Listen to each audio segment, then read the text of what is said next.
呢個除衫一 over 3，一盒係茶嘅成本，與3個咖啡。好啦，你間咗之後，你有冇切 X Y 啊？咩係 X， 咩係 Y 啊？事？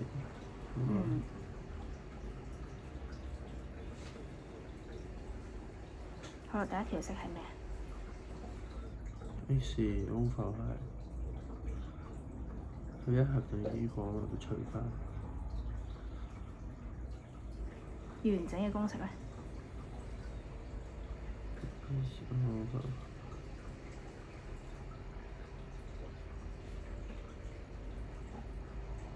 等於咩啊？1 over 3。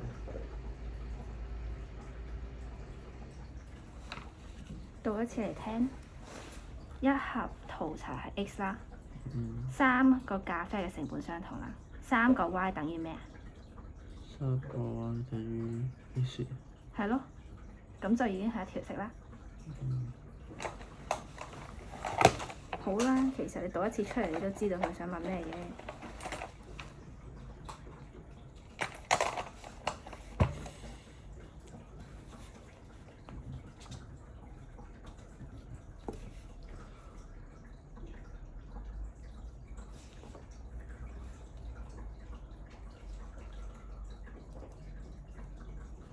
130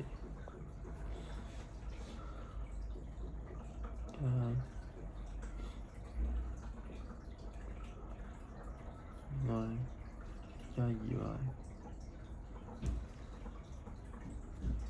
等於154。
你覺得呢種題目難唔難啊？或者佢難嘅地方喺邊度啊？要睇翻佢前面呢啲咯，就係前面嗰啲就咁識比較簡單。係，講得啱。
一瓶咖啡成本係145澳幣。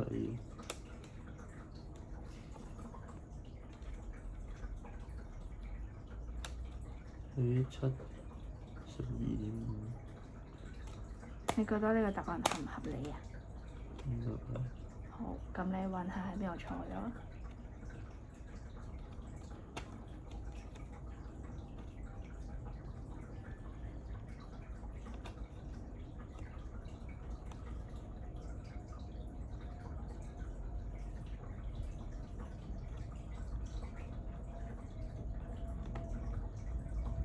呢個斷咗位先。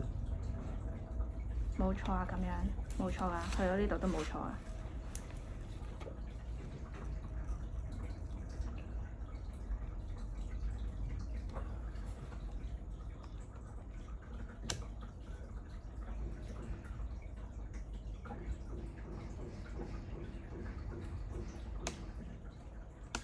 唔好篤住先，你望下自己寫咗啲咩先。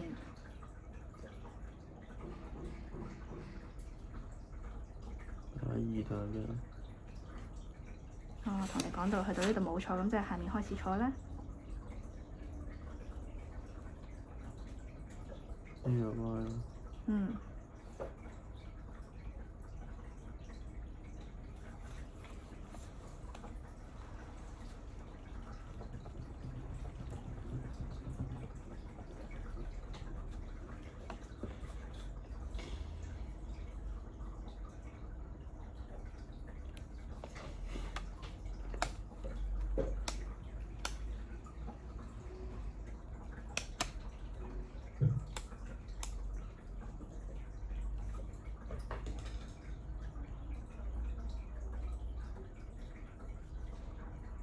15.4。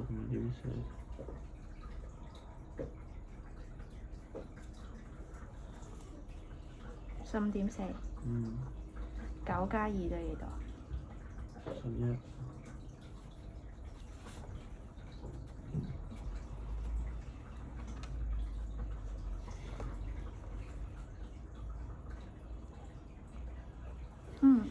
好，再撳多次啊。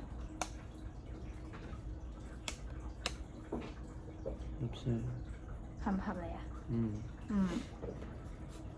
好，每一步去到你覺得唔合理嘅時候，就可以停，跟住再計。冇問題㗎，你有時間㗎嘛而家？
係咯。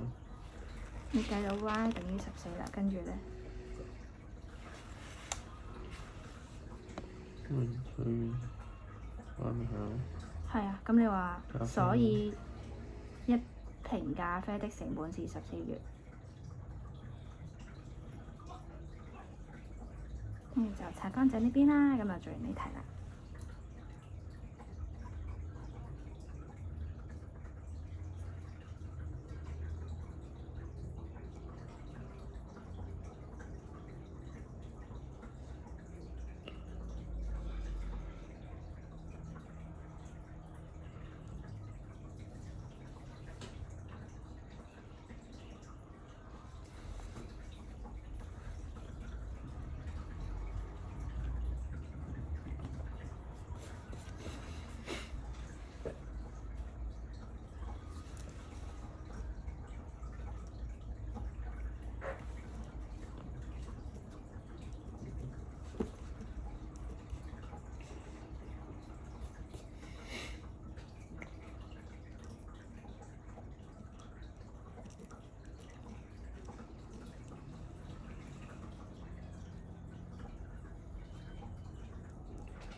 3倍咪3次啊？3倍都話3倍即係乘3啦。咁乘3咪3Y咁樣。嗯。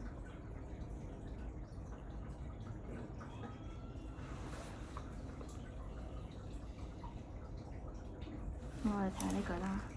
小晴係 X，從書店買咗12本書，佢而家擁有嘅書嘅數目係卓嘅3倍。咁即係佢咧要點樣12啊？乜嘢12啊12乘3。12，即係而家咧小晴有 X 本書啦，咁佢買咗12本，即係乜嘢12啊？加減乘除啊？加12啦 ，X 加12，咁佢擁有嘅數目係小卓嘅3倍，係咪？嗯。咁小卓要點樣先至等於小晴啊？乘3。係啦。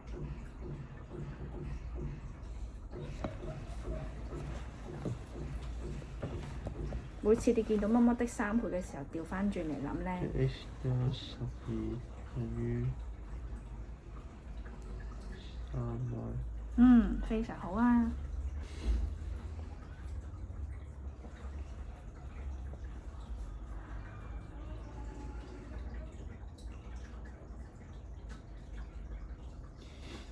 咁佢要你寫完整嘅公式啊嘛，咁你首先要搞好咗第一條先啦。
睇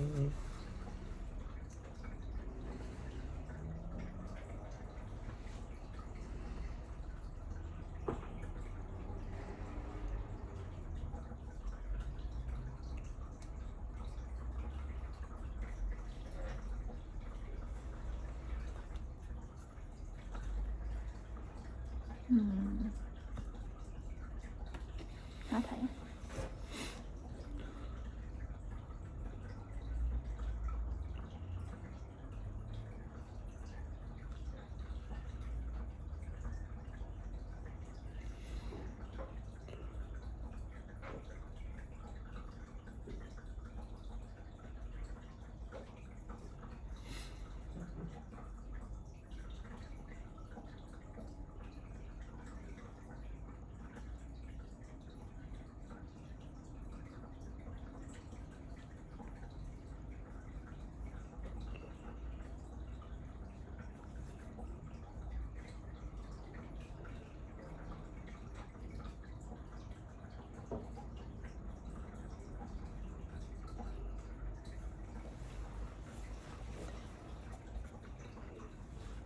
你媽媽係咪話想同你喺學校揾補習啊？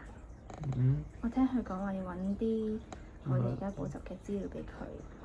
佢因為學校有得 claim 翻錢嘛。就係要交翻我啲嘢翻去。咁我見佢後來又話唔需要，係咪有啲乜嘢解決咗啦？唔知佢。你會唔會即係自己都知道點樣申請呢啲？佢話要咩有一張咩章程同埋收據嗰啲。哦。即係好似問過之後，好似話冇得 claim 啊。哦。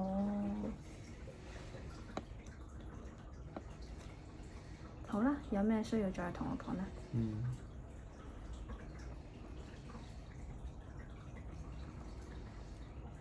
因為得 X 啊嘛。你設定啊嘛。得 X 咯。就冇啊。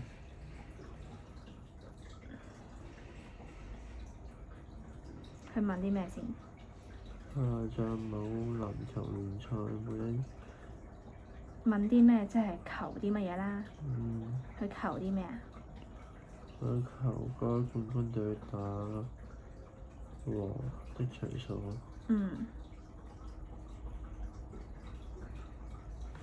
好啦，咁呢個係一個籃球比賽啦，一隊咧贏咗就攞2分，打和就1分，輸咗0分。咁佢聯隊冠軍嘅作賽42場，得分咁多分。咁咧，佢打和咧當佢 X 啦，係咪？佢冇輸到任何一場比賽啦。咁即係呢個唔使計啦。和係 X 啦，咁仲有啲咩係 Y 啊？呢個係咩啊？Y 係乜嘢？Y 係 X 係即係佢打和㗎啦，係咪？咁 Y 係即係佢點樣啊？係咯，咁你就諗到啦。所以每次睇完題目之後咧，我哋再睇下佢問啲咩啦，然後咧，我哋再睇下 X 同埋 Y 應該係設定喺邊一度。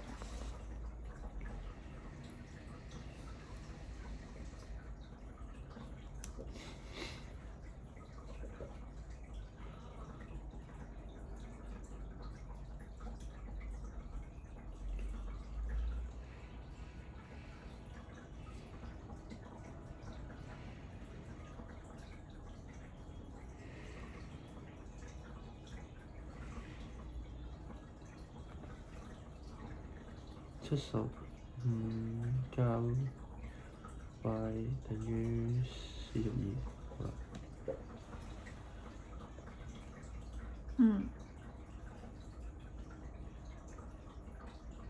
你諗下喎，佢呢個係咩啊？係分數嚟啊嘛。佢贏嘅話有2分，和有1分。咁呢一個係分數喎。咁即係佢每一場贏幾多嘅時候，贏嘅時候要乘咩啊？和咧？跟住就係等於75。冇錯啦。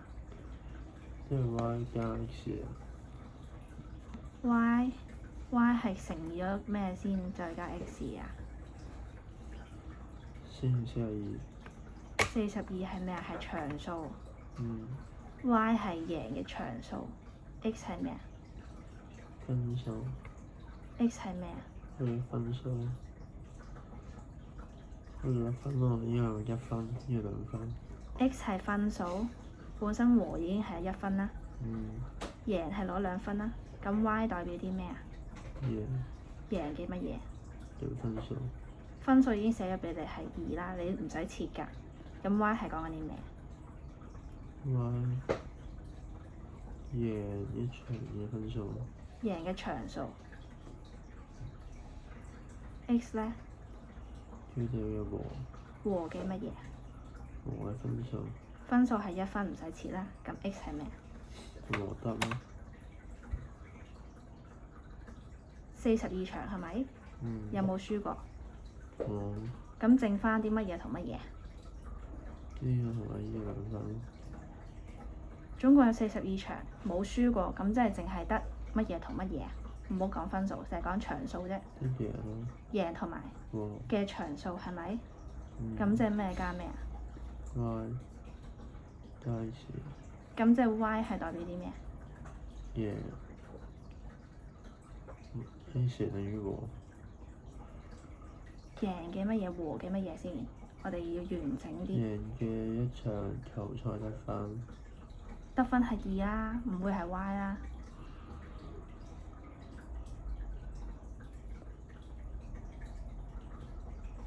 唔係得分 ，y 唔係得分 ，x 都唔係得分嘅意思。每一球隊贏取一場球賽咯。好啦，咁佢而家問你啲咩啊？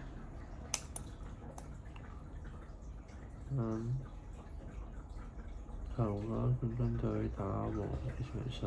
咁即係求 x 定求 y 定求乜嘢？求 x。咁即係 x 係乜嘢啊？和。要完整嘅答案係咩啊？和嘅場數。咁即係 x 係和嘅場數，咁 y 係乜嘢？贏。完整答案係咩啊？贏啲場數。冇錯啦，咁即係佢哋係咪分數啊？唔係。係場數咯喎，係咪？總共有42場啦，玩咗，咁即係咩啊 ？x 同埋 y 要點啊 x 加 y 等於42。係咯，冇錯。所以我哋諗清楚，係問緊你錢，佢個單位係乜嘢？係場數，係分數，定係個，定係一本，係唔同嘅，好容易撈亂㗎。跟住咧，佢俾咗個場數你啦，你已經用咗喺第一條式度，佢仲俾咗啲咩你？分。係啊，分點計啊2加1等於75。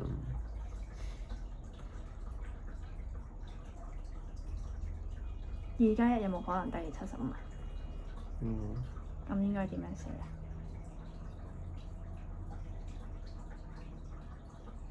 我哋首先諗下。x 加 y 等於75。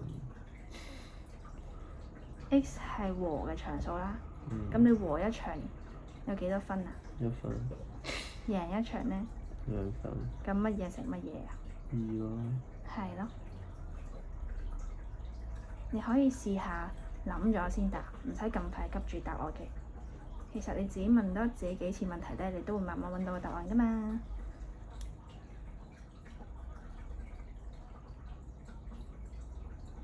其實你冇心急啊，好想答條問題。唔係，咁就諗多幾步先，唔使急嘅。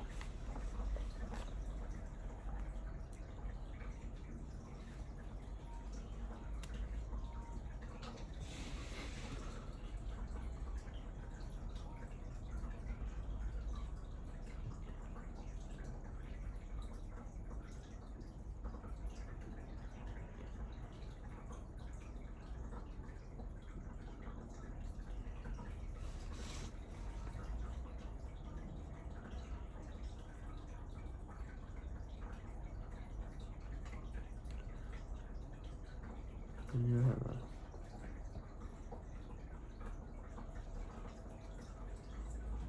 嘛？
嗯。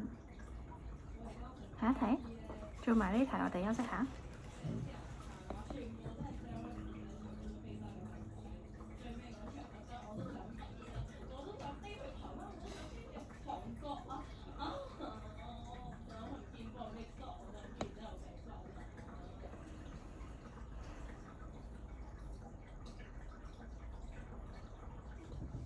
其實咧，你睇完答案之後覺得合唔合理先？呢題唔合理。點解？因為分數。係咯。咁我哋檢查下邊度可以出錯啊！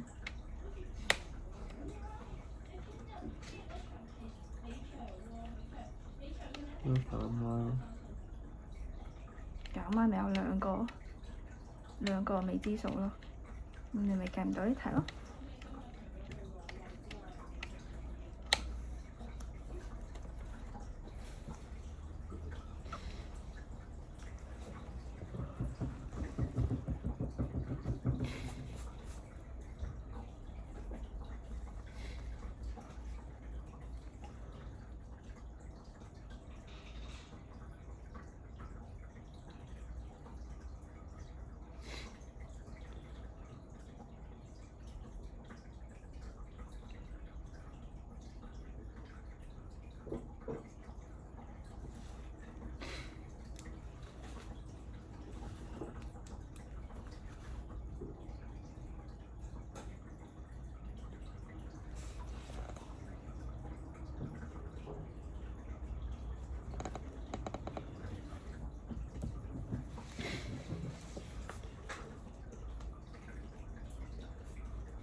呢九。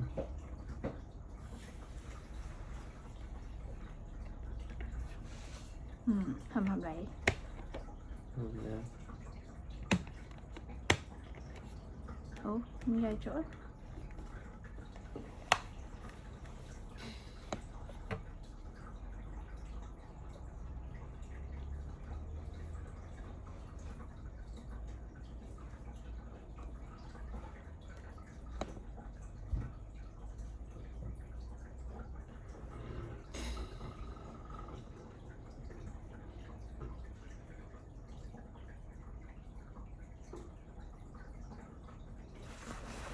呢度啲 step 咧，冇音啊兩個。x 同 x 冇咗。係啊。咁你咩等於9啊？等於9就。等於9，咁你呢邊係啲咩啊？冇嘢啊呢啲。冇嘢嘅呢邊，0等於9啱唔啱啊？有冇可能？唔知啊。0就係0，9就係9嘛，兩邊平唔平衡？平衡。好啦，咁我哋拆解下喎。首先呢個有分母啦，你可以將呢個 y 調過去噶嘛，或者係將 x 調過去，咁即係 y 等於42減 x 咯。啱啱調完等於16.5。咁你調咗過去嘅時候係因為你變咗做42加 x 啫，應該係減噶嘛？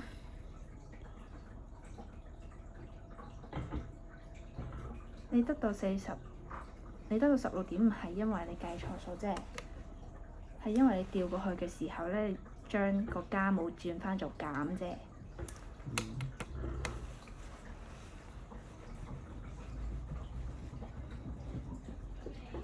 數學咧係要有耐心嘅，咁所以咧，我哋再睇清楚啲先。你攰唔攰啊？唔攰。好，咁我哋咧呢度調過嚟啦。我哋要揾 x 啊嘛，咁我哋就 y 等於啲咩啊？呢邊將 x 調過去之後 ，y 等於 y 等於42減 x。係啦，咁即係2乘以42減 x 啦。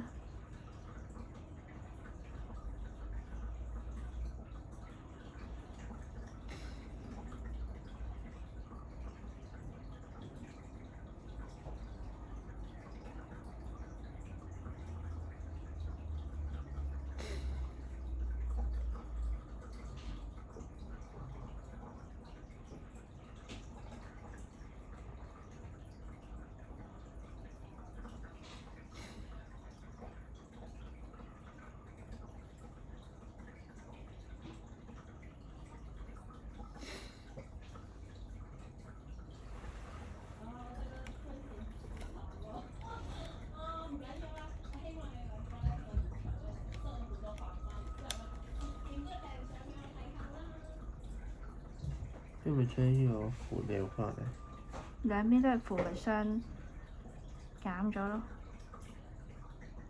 呢對正。係啊。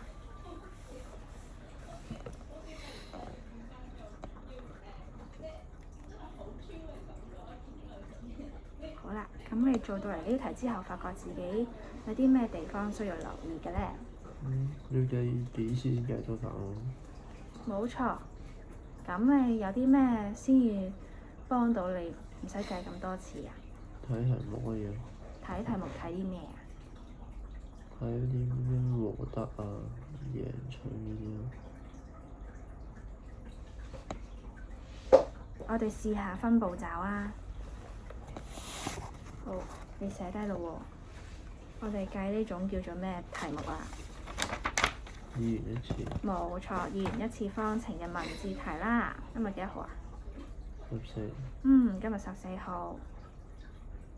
第一步要揀題目啦，跟住咧揀啲咩啊？梗係要揀啲重要嘅嘢啦。例如乜嘢係代表啲乜嘢啦？你而家要計緊 x 係代表啲咩 ，y 係代表啲咩啦？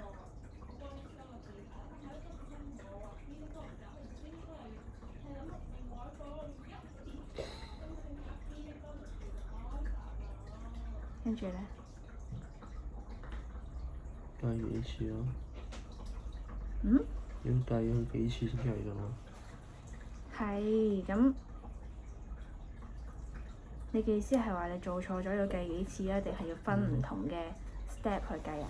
做錯計幾次計到？正常你可以唔做錯都計到嘅。首先我哋唔好漏睇咗啲數字先啦，係咪？數字要圈嘅，間題目，間車個間寫唔寫？日間個間字上面一個竹花頭。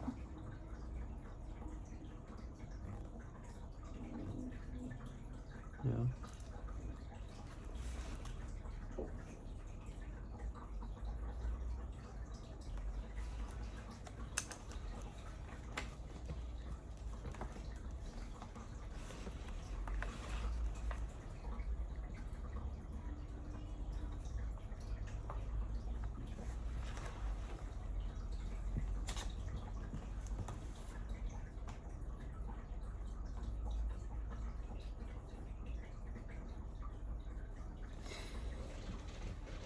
我要竹花頭，呢個係草花頭，呢個係冇呢個字嘅，係啦。咁你揀咗題目嘅問嘅嘢係咩啦？然後將佢切成 x 或者 y 啦，係咪？揀咗題目，第二步就係切 x y 啦。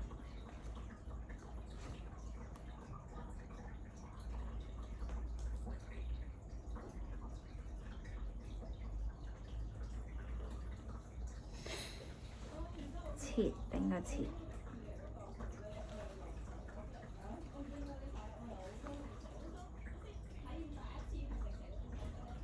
跟住咧，你要清楚知道 x 同埋 y 代表啲咩啦。佢係分數定係錢，佢單位係咩啦？咁就唔好撈亂單位。第三步就係確認過佢個單位係乜嘢啦。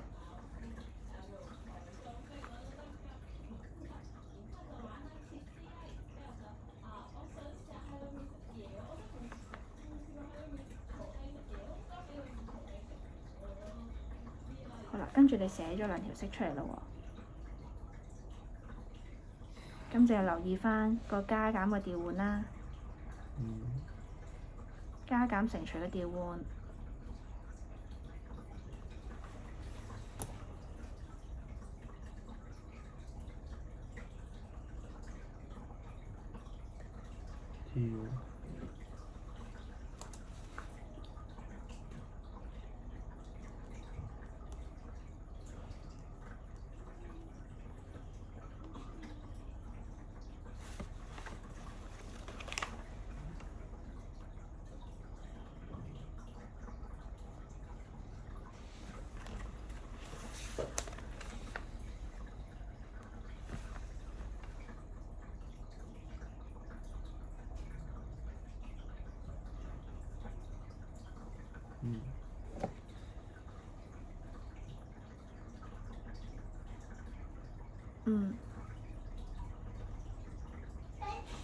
同埋有時你嘅分母要通翻啦。譬如話你頭先一題，你將呢個調去上面啊嘛，咁點解唔會等於零呢？就係因為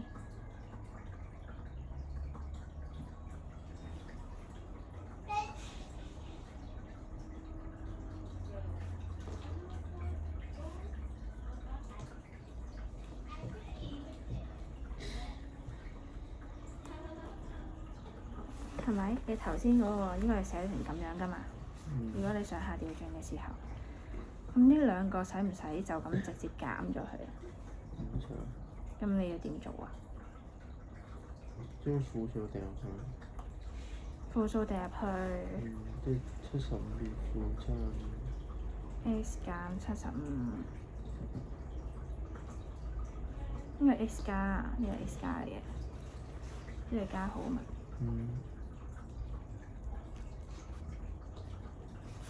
跟住咧，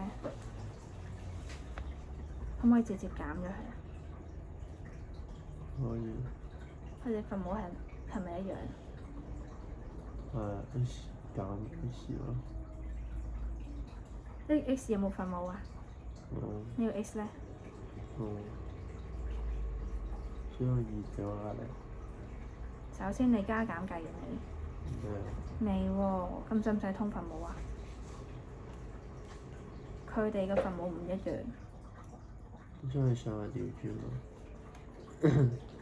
即係點啊？將個 x 掉下面，1 over x。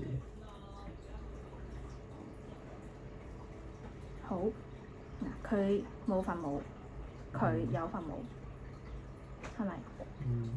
咁所以咧，如果你要將個2調過去，你首先成個數嘅分母係要一樣，都係2先至得嘅。咁我哋要通分母啦，有冇聽過通分母啊？有。咁你通咗分母之後會等於啲咩啊？等於2x over 2x，跟住呢邊咧？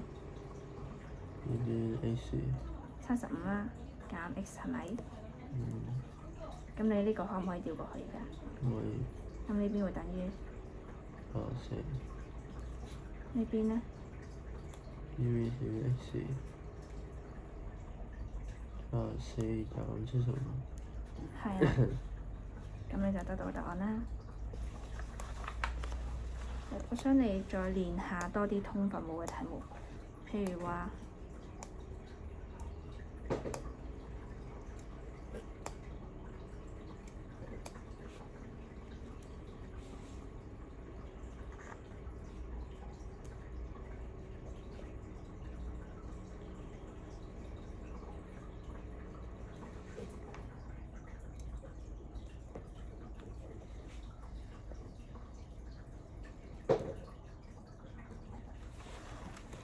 是但寫咗兩條數出嚟啦，你試下計。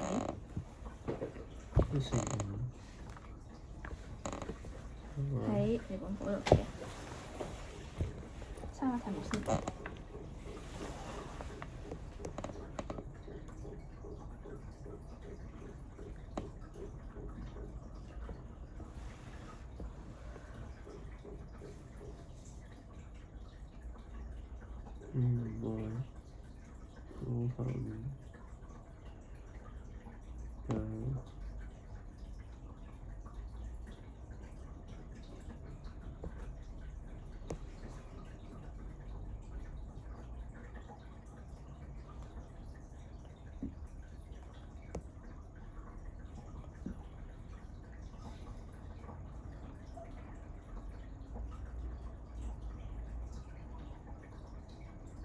咁用5y減5y咪1咯。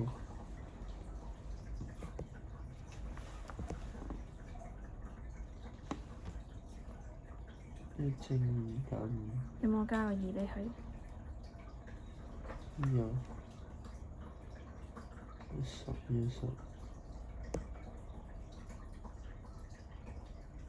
減4。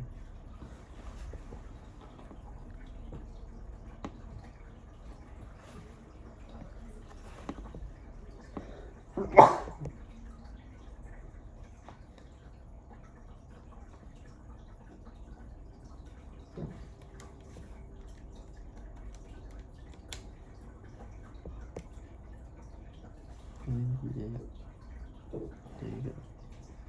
好。咁第二條咧，我主要想睇下你識唔識得通分母啫。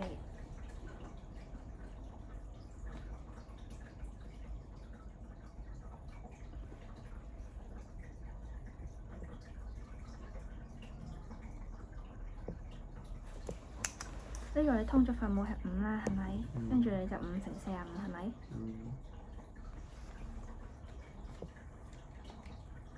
減4 ，OK。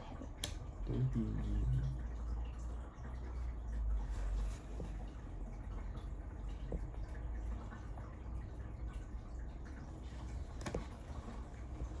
好啦，留意到自己容易喺邊度睇錯未啊？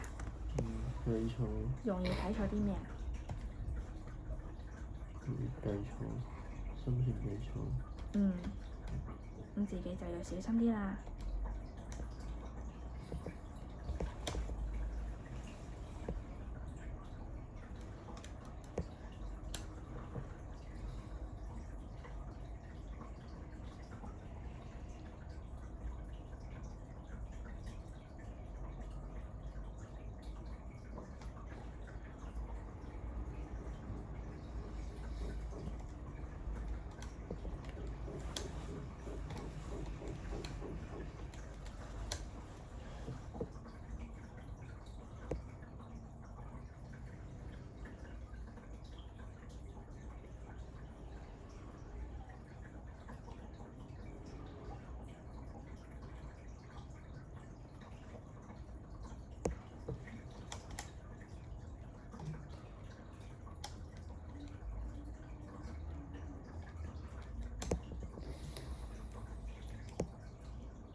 850/11。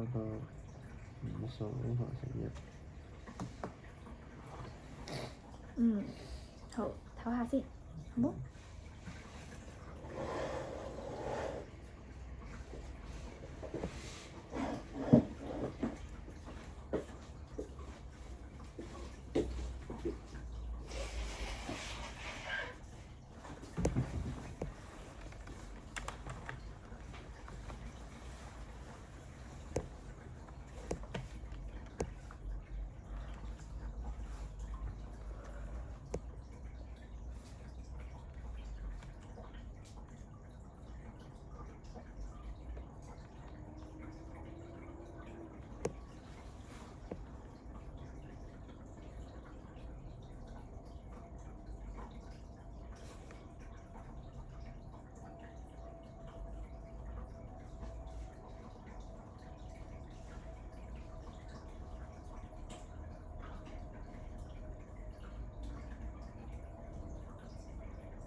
去到呢度再望清楚啲先。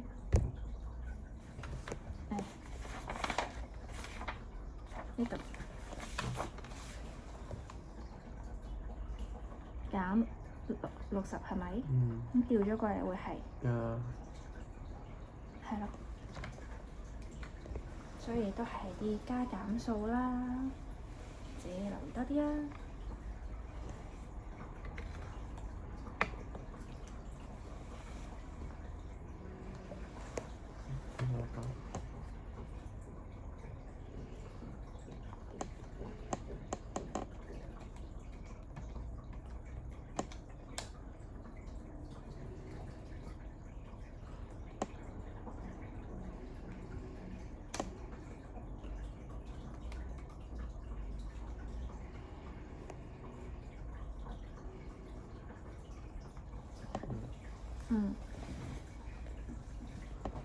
做埋呢題啊！我去廁所先。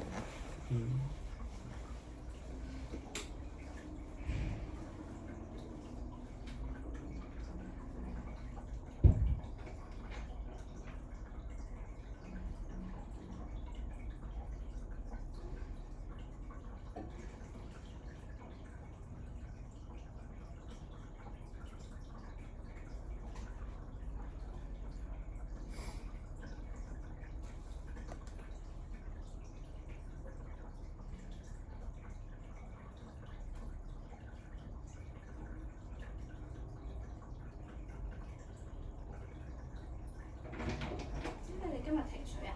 係啊。廁所水停唔停？廁所水啱啱有啊，唔知有冇。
時加 y 等於1300分。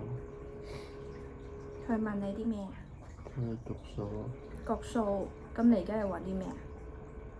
一局可以影響，即係揾兩局。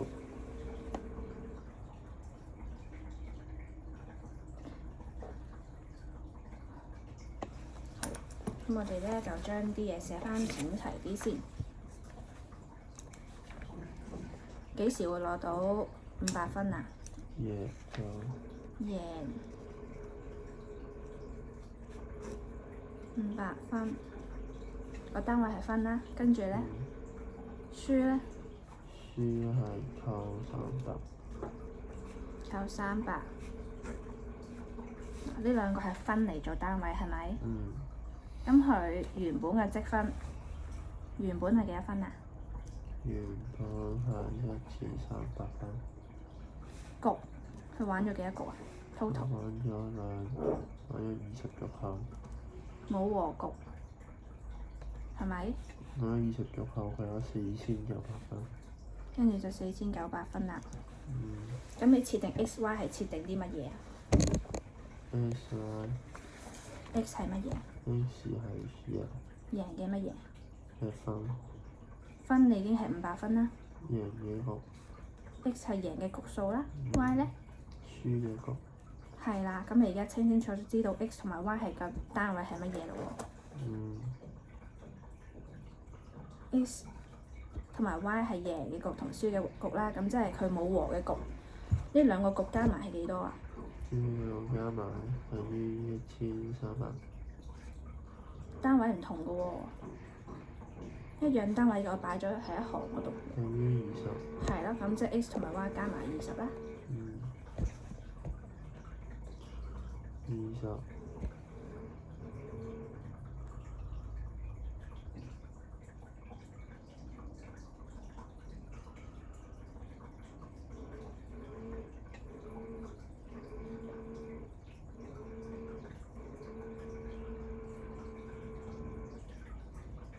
跟住咧，你用咗20喎，咁你仲有啲數未用㗎嘛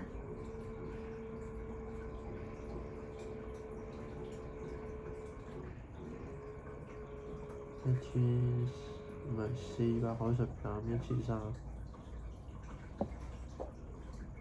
4900減1300等於幾多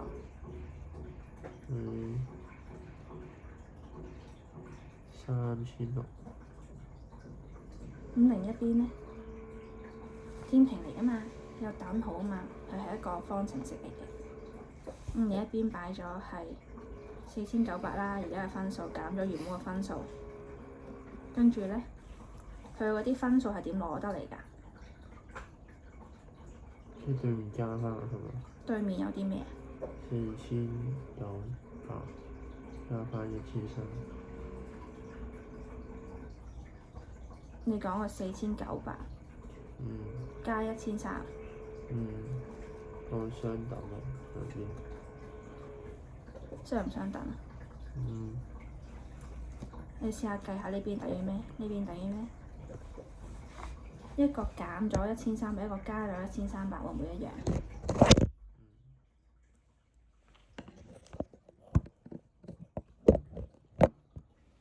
會唔會一樣嘅？唔會，咁即係呢邊應該係乜嘢？X 乜嘢？加 Y。X 加 Y 已經本身話俾你聽係20㗎喎。呢個係第一條式，呢個應該係第二條式。你用咗 X、Y 同埋20啦，仲有啲咩數係未用㗎？X 減300。點解 X 減300咧？唔知。好。X 係講緊佢贏咗幾多局係咪？佢每贏幾多局加幾多分啊？加500。係啦，你唔知佢贏咗幾多局啦。總之咧，一贏一局就會加500分啦。咁你乘翻咯喎，然後佢輸咧就會點啊？扣300。咁即係-300乘 Y 啦。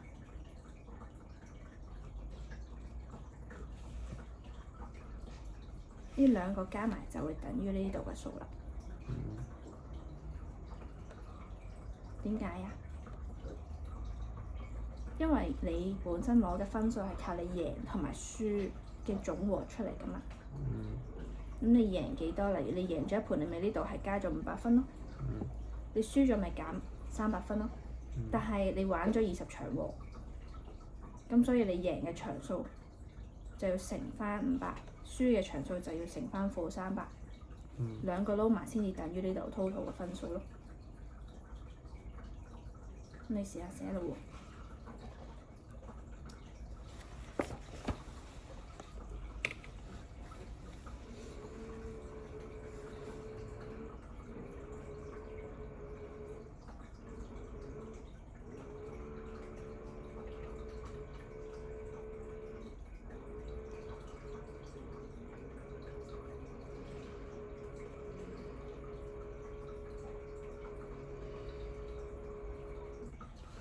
係啊。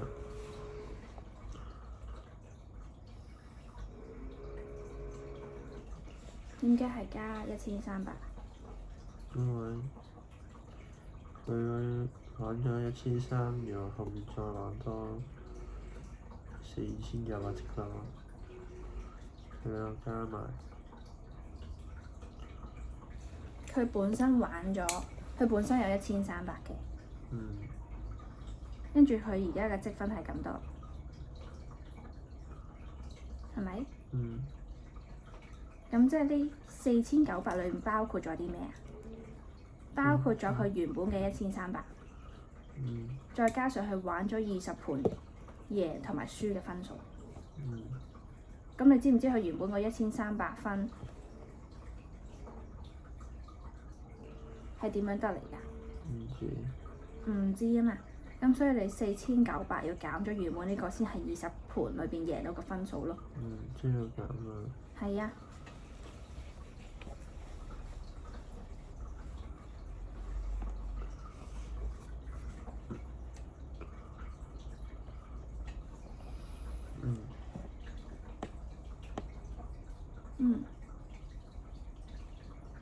咁所以我啲時間我可以減啲時。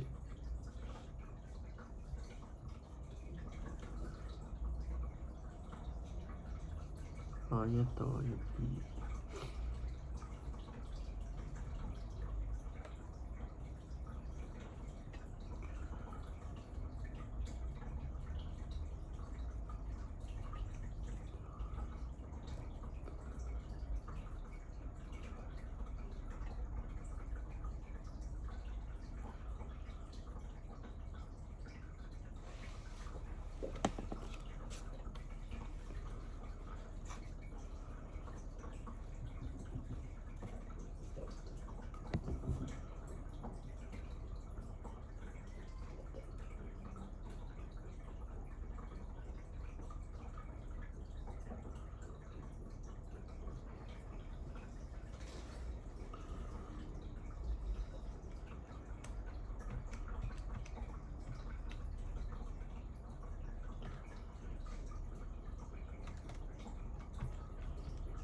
呢度有2個符號嘅。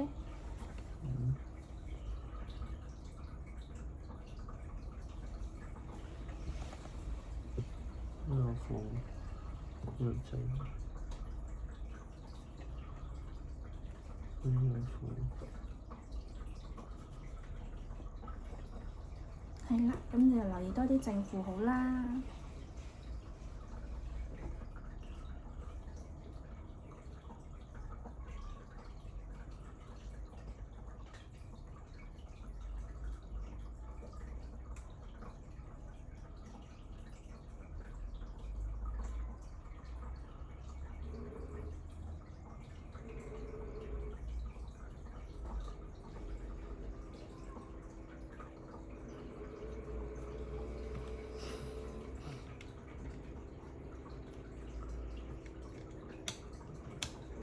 12。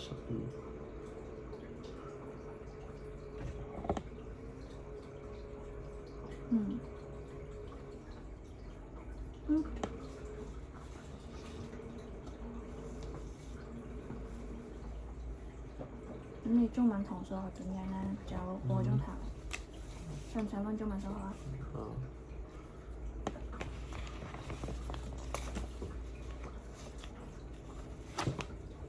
但係我想同你呢，數學呢度睇埋呢4題，就咁寫識就得㗎。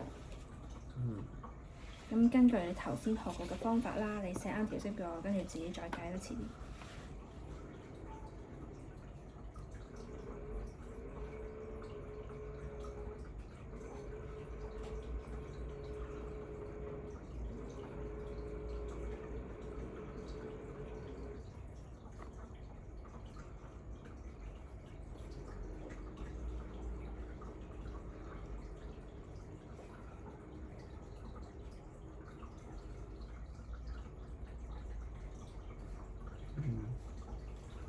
間晒，需要嘅全部間晒。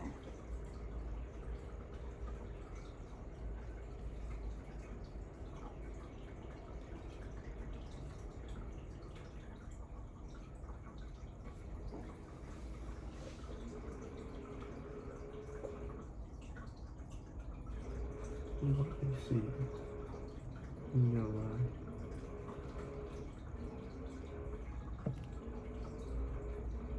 相同翻1，8，9，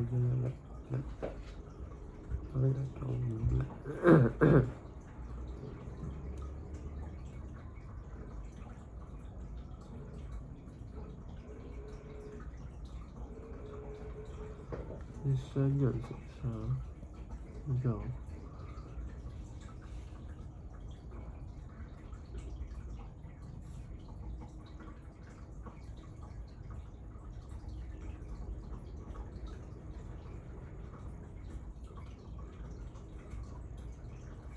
係嘛？係。你試下好似我頭先咁樣畫一個表出嚟，跟住咁樣畫一個表出嚟。邊啲係錢，邊啲係房？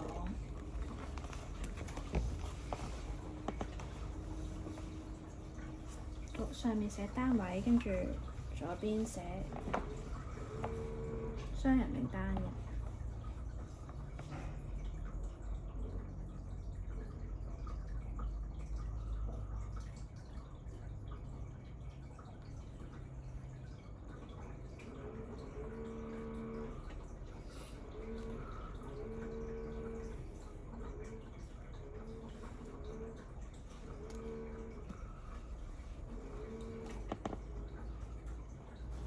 錢，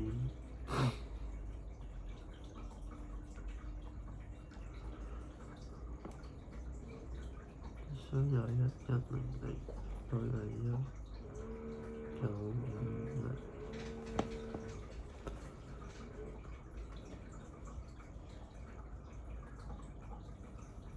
有倍數。數目。數目。即係你訂咗雙人套房嘅數目，定係單人套房嘅數目啊？因為倍數3倍。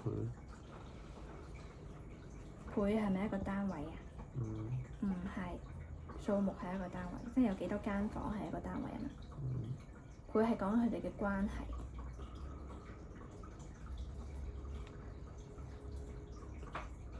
數字，個數字未寫啱。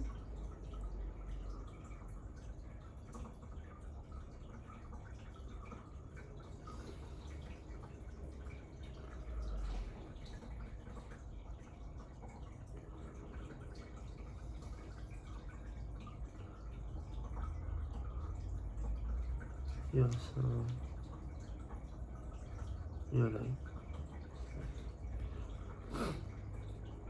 三喺邊度嚟啊？呢度。三係講緊佢哋兩個之間嘅關係。你數目咧似咗 x y 啊嘛。你要揾佢嗰日嘅總數啊嘛。呢個係3x，28。我哋設定咧，雙人房嘅數目係 x 啊嘛，單人房嘅數目係 y 啊嘛。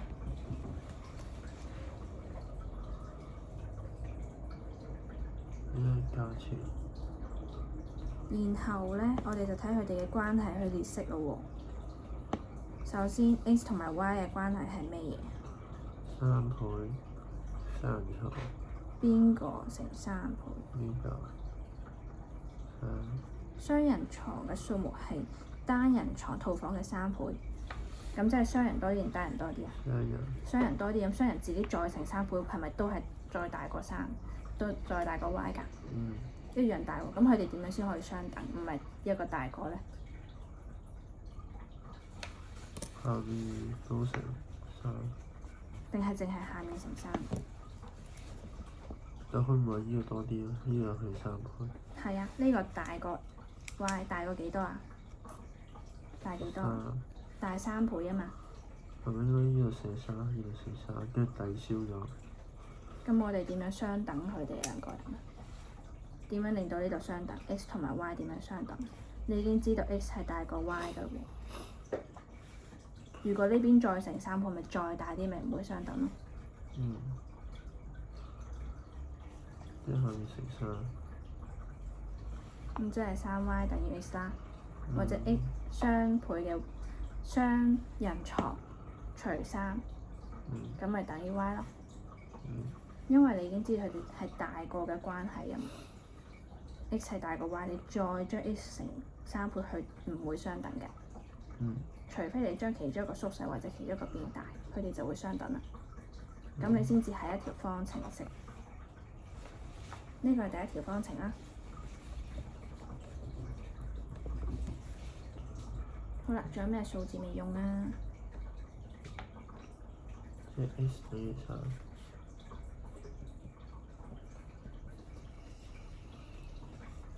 1100減9500。咁1100同埋950分別係啲乜嘢啊？價錢咯。佢哋嘅價錢。咁你仲有一個數字喎。呢個46750。係咩嚟㗎？夾埋嘅錢。會唔會係呢兩個加埋嘅錢啊？會啊。咁你就咁加埋，會唔會等於46750啊？唔會。唔會，咁即係咩嘅錢？佢哋嘅 x。點樣得出嚟呢個答案？即係呢4個都用到啦。即係 x 等於3y 加1100加9550等於4。你試下寫出嚟睇下。16750。你試下寫出嚟睇下先，係唔啱㗎啦。不過想你睇下自己寫咗啲咩出嚟先。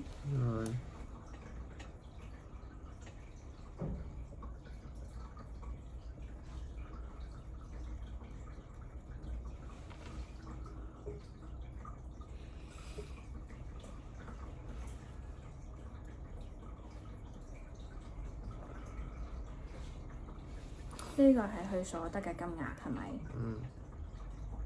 套房每日價格，套房預訂嘅套房總金額，咁即係46750呢，係包括咗預訂乜嘢房同咩房啊？預訂雙人單人。係啦，咁即係會有 x 同埋 y 嘅存在啦。咁呢度淨係得個 y 喎，咪唔啱咯？好啦，有 x 有 y 啦，係咪？x 嘅單位係數目，佢唔係錢。而呢個就係得錢。咁即係譬如話，我而家雙人房，有2個人租咗，咁即係佢哋總共要俾幾多錢我？雙人房租咗2間房出去，咁之後總共收幾多錢？1100係1間房啫。2200。係啦，咁即係乜嘢食乜嘢？1100乘以x。咁如果我單人房有4個人嚟租單人房，咁我總共條式應該點寫？950乘以4。冇錯啦，咁即係950乘 y 啦。好，你而家答到我咯喎。跟住要1100x。加9500Y。950Y。讀字嘅時候小心啲啦，因為成日會讀多咗個零出嚟啦，好詭異啊！靈異事件啦又，係咪？咁樣睇唔睇得明先自己？咁可以做啦。不過咧，你寫啱條式就得㗎。你而家寫埋呢度4條式先。呢啲數你加減識得做㗎啦。總之有分母就通分母就得㗎。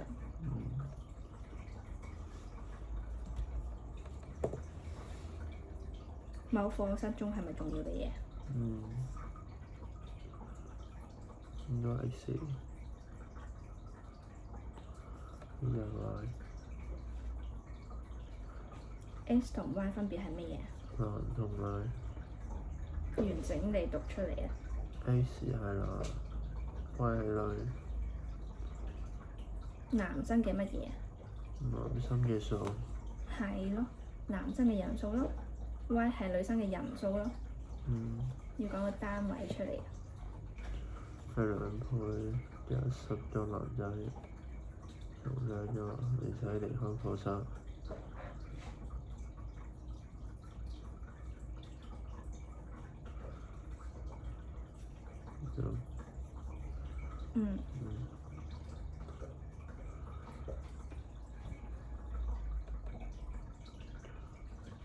呢個係2Y， 唔係2Y，X 等於2Y。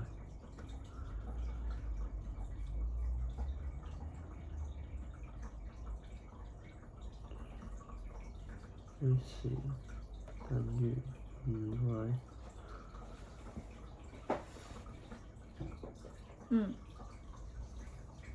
即係10名，即係10X 減2Y。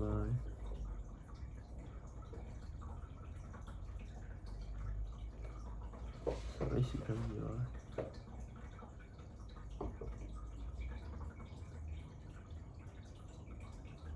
點解有乘呢？乘係幾時用㗎？佢離開嘅意思係加定減定乘定除？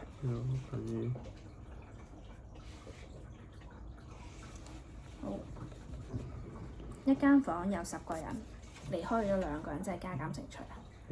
減咯，你自己都識講係減啦。10減2。首先10係講緊咩嘅人數啊 ？X 係乜嘢啊？男仔乜嘢啊？人數10X。X 係總共男仔嘅人數啦，總共男仔嘅人數入邊走咗幾多人啊？10。咁即係乜嘢減乜嘢？10減 X。10係走嘅人數 ，X 係總共嘅人數。X 減10。X 減10。跟住咧 ，Y 嗰邊係點樣相同法？2減 Y。2減 Y。係。Y 係乜嘢啊 ？Y 減2。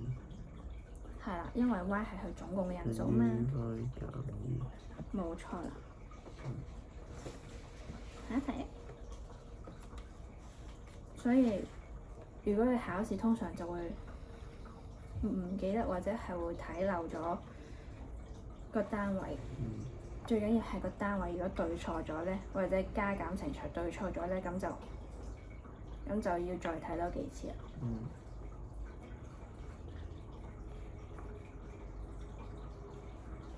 09同68。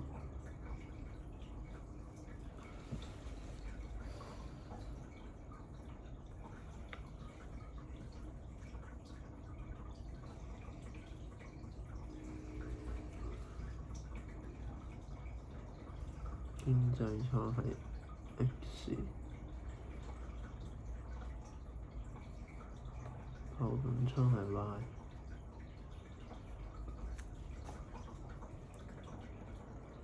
我會建議你最好每一次都讀晒成個單位出嚟。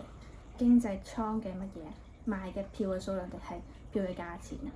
票嘅價錢。價錢佢已經俾咗你嘅咯。咁即係 XY 其實佢嘅單位係乜嘢？係錢定係個啊？票。幾多張啦？咁即係唔係錢啦？係咪？咁即係如果我買咗兩張，係應該係2乘109啊，唔係2加109啊。亦都唔係爭 x 或者 y 啦。呢個就係你頭先諗嘢嘅思路啦。咁我哋而家重新再整理一下，應該點樣寫咯喎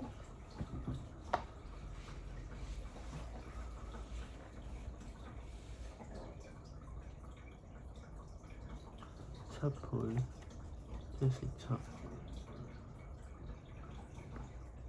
頭等艙乘7，頭等艙係68，咪頭等艙係109。佢個單位係咩啊？係咪錢啊？唔係啊，票。咁你用個錢嚟係冇意思嘅，你乘109係冇意思嘅。7y 等於109。咁個 x 係邊啊？用 x 下面咯，下面都寫 x。咁呢度咪直接計到 y 咯？你唔需要開方程式啊。睇清楚個題目點寫先。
即前面 x 加68。首先我睇你個7嗰個字係邊一句出嚟？喺呢度。咁即係呢一句成句講咩啊？頭等艙嘅車票數目之7倍咯。乜嘢嘅車票？成句讀出嚟。售出。成句由邊度開始啊？呢一句。車票之7倍。成句由邊度開始啊？呢度。售出嘅乜嘢啊？經濟車票。經濟車票 X 啦，為頭等艙 Y 嘅7倍喎。咁即係呢度應該係有 X 同埋 Y 嘅存在喎。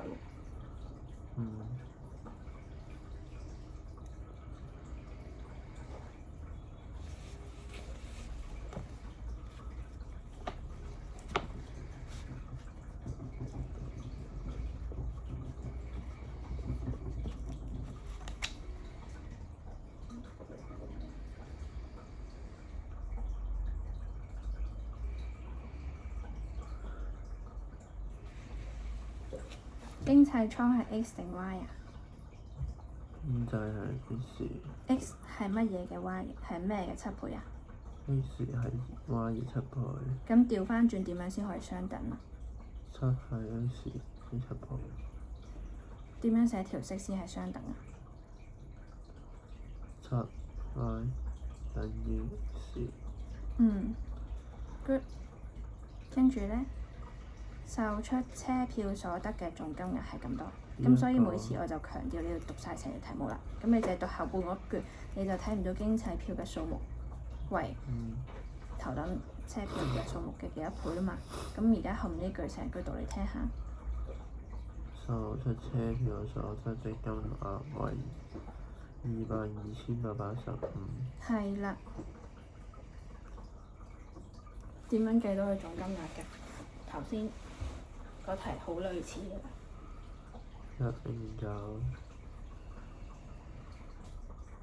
嘅 y 加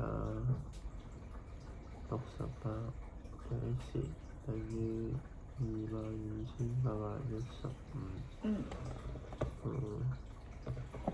好，仲有一題。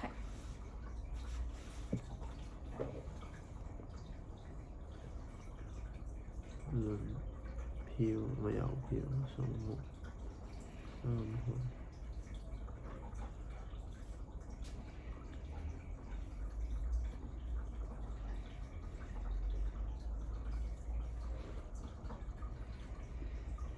呢個係 X，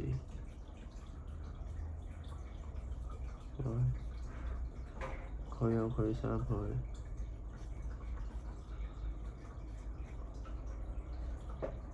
即係3y 等於 x。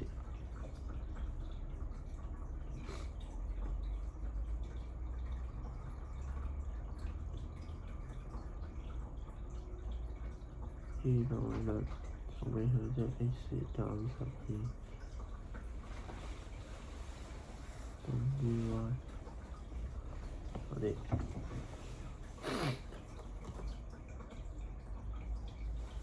x 擁有嘅數目係 y 嘅3倍，咁佢哋點樣先相等？咪將佢食翻 y 咯，係咪相等？係啦，12個委倫減12，咁佢哋相同。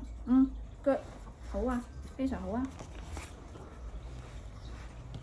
咪仲有丁字咁多時間，望一望中文。上次有冇教新嘢啊？冇啊。冇，成個星期冇上過中文堂。有啊。佢攞咩中文法周圍耍太極。笑死！睇住校長耍。哦，咪啲計分嗰啲嘢，老師評核。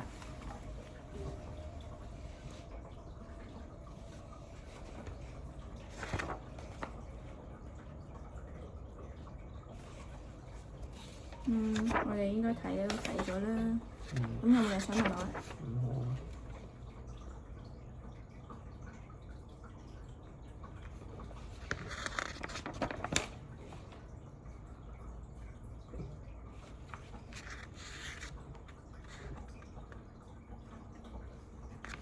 呢句咧？呢句係乜嘢？會揾到答案。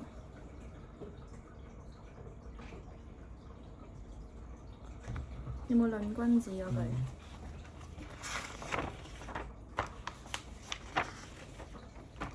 呢度論君子。呢個不是人之惡，呢個成人之美，不成人之惡。君子成説。乜嘢整？成人之美，逗號不成人之惡。咁你寫埋就完啦，我哋今日。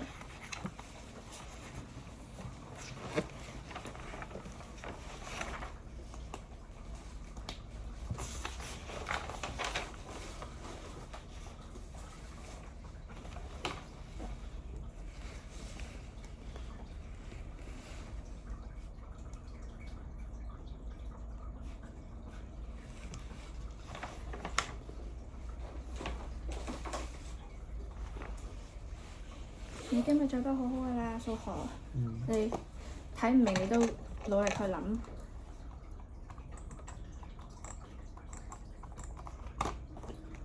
你幾時考數學啊？數學，數學好似下個禮拜好似要檢測。咁你出咗個考試嘅內容表咧，你 send 俾我啊？出咗未啊？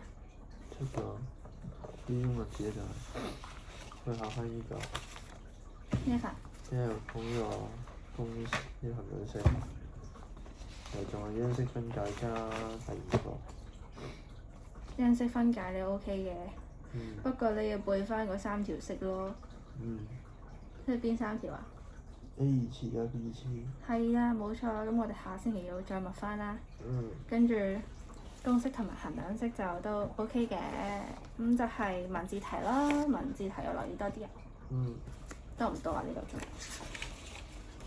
有幾題啦，咁你自己再留意下。即係可能佢複雜少少嘅，你就要諗翻佢個單位係乜嘢咯，揀翻題目咯。